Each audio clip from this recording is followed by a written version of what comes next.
בעיירה קטנה הרחק, בגיא בצד בשביל הריק, בבית קט וגן סביבו, התינוקות משחקים בו, בנים בגילוי ראש עלוב, בנות בעלות שיער זהוב, וביניהם שם מציצות שתי עיניים שחורות, שתי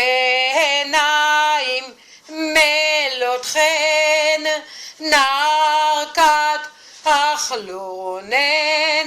לחיים צנומות ופאות מסולסלות,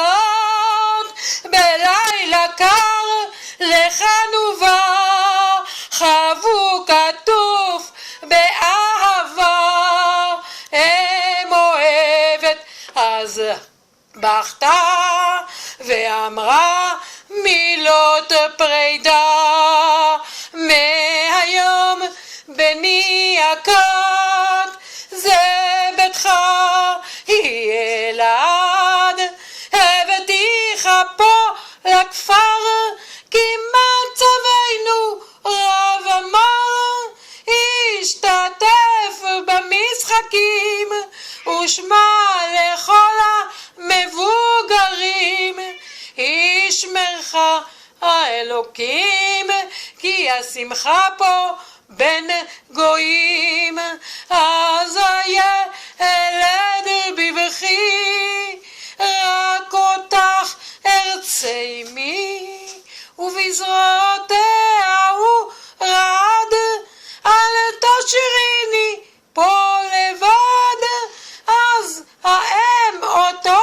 לקחה, וכמו בבית אותו הרדימה, היללולו לבני הקט, והילד אז שקט. גשם רוח סערה משמשין בערבוביה, וביניהם קולם נשמע, המתפללת על ילדה, שמע השם נא את קולי, אוי ורחם נא על ילדי, כי בין גויים נמצא גופו, תינצל נא נשמתו. יאללה.